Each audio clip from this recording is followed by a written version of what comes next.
Setembro tem alerta. Câncer de intestino, fique de olho. E um dos caminhos para se evitar essa doença está na alimentação. Pesquisadores mostram, que entre os alimentos protetores estão os peixes, grãos e o azeite. Eu estou recebendo aqui a oncologista, a doutora Florença Neves, que está com a gente para falar sobre a doença e fazer esse alerta. Florença, obrigada por ter vindo e eu começo com esse tema da campanha, que é ficar de olho, principalmente nos sinais. A gente tem sinais desse tumor? Sim, bom dia, Mônica, bom dia a todos que estão nos assistindo. Eu que agradeço o convite para estar aqui mais uma vez e falar de um tema tão importante. Sim, tem sinais e é importante que quando a gente fala de câncer de cólon, a gente está falando de uma doença que tem critérios de prevenção bem definidos, ou seja, é uma doença que em muitos casos pode ser evitada e principalmente por melhora na qualidade de vida. A gente vai falar da alimentação já já, mas quais são esses sinais que a pessoa pode observar, doutora Florença? É importante ressaltar que os sinais ou sintomas do câncer de cólon, eles não são específicos da doença. Então, quem estiver apresentando esses sinais que eu vou relatar, não fique assustado, não quer dizer que você tenha câncer de cólon. É importante procurar um médico. O principal sintoma é dor abdominal. Mudança no hábito intestinal, por exemplo, meu intestino sempre foi reguladinho, de repente ele está ficando preso por mais dias, ou eu estou tendo episódio de diarreia. Importante observar a presença de sangue nas fezes, ou sangramento espontâneo retal, quando a gente vai fazer a higiene, ou simplesmente um sangramento espontâneo. Uma anemia que foi investigada e não tem nenhuma causa, a princípio, justificável. Perda de peso não intencional, que a gente fala, ou seja, não estou de dieta, mas estou perdendo peso. Todos esses são critérios para a pessoa ficar atenta e procurar o médico para poder investigar. E na questão da prevenção, a alimentação, pesquisadores mostram que a dieta mediterrânea, né, a dieta do Mediterrâneo, pode ajudar muito, que inclui peixe, o azeite. Isso. Se a gente for avaliar o que é a dieta mediterrânea, a gente vai ver que ela está muito associada intimamente a um hábito de vida saudável. Porque a dieta mediterrânea, ela vem dos hábitos daquela região ali da Grécia, da Itália, e ela tem muita coisa envolvida além da própria alimentação. É uma dieta pobre em gordura, né? É uma dieta rica em fibras, em frutas, peixe, azeite. Ela tem até uma dose baixa de um vinhozinho diário. E o mais importante é que o hábito de vida daquela população inclui exercícios físicos diários e as refeições elas são feitas em conjunto, para que as pessoas possam apreciar aquele momento.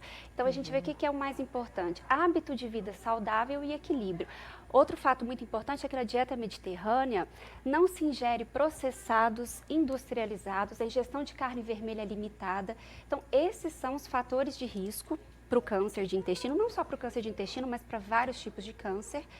E, por outro lado, os fatores protetores, atividade física, alta ingesta de fibras, frutas, verduras, peixe, que é a carne magra, né? Então, hábito de vida saudável, a gente tem que lembrar que além de proteger contra o câncer de intestino, e a maioria dos casos de câncer, também protege contra as doenças cardiovasculares, que são as principais causas de morte no nosso país hoje.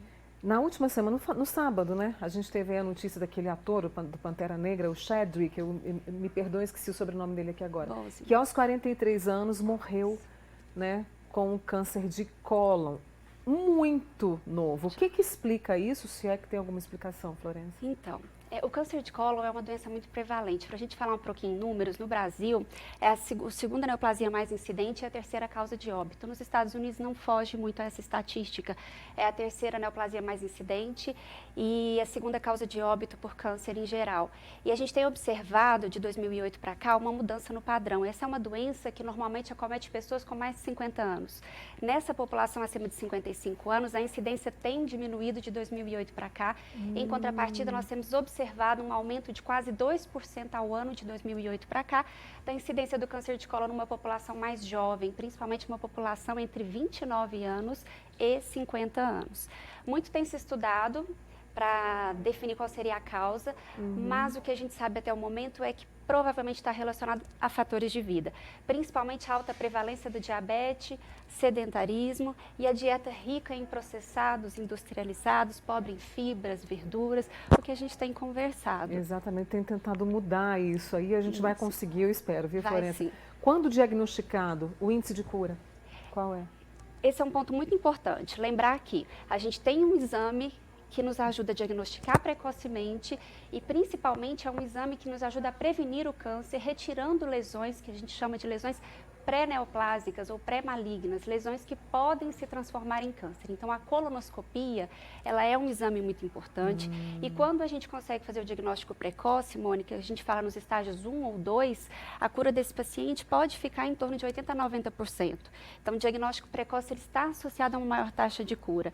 E a gente tem uma dificuldade muito grande de realizar a colonoscopia, muitas vezes por estigma em relação ao próprio procedimento. E nessa população mais jovem, a morte do Chadwick Boseman veio para nos acender uma luz acerca dessa discussão.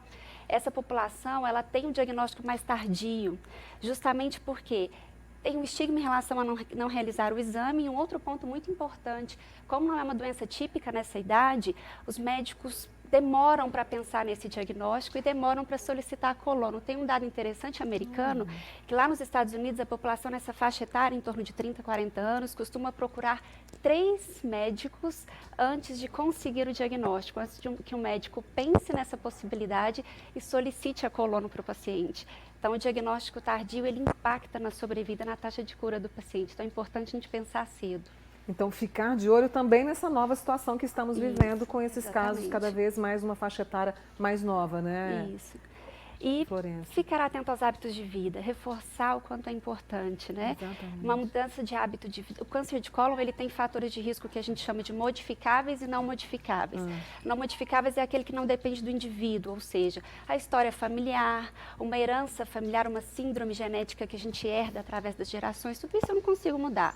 Mas os meus hábitos de vida, todo dia é dia de viver uma vida melhor e mais saudável, né? né? É sempre possível mudar, Isso, né? com Eu preciso certeza. agradecer a doutora Florença Neves, oncologista, aqui com a gente. Obrigada, viu, Florença, por tanto esclarecimento assim, necessário nesse mês de setembro. Eu que agradeço o convite. Volte sempre, viu? Volte sim. E vamos mudar os nossos hábitos, sempre é possível. Agorinha é possível mudar para que a gente deixe longe essas doenças, tá?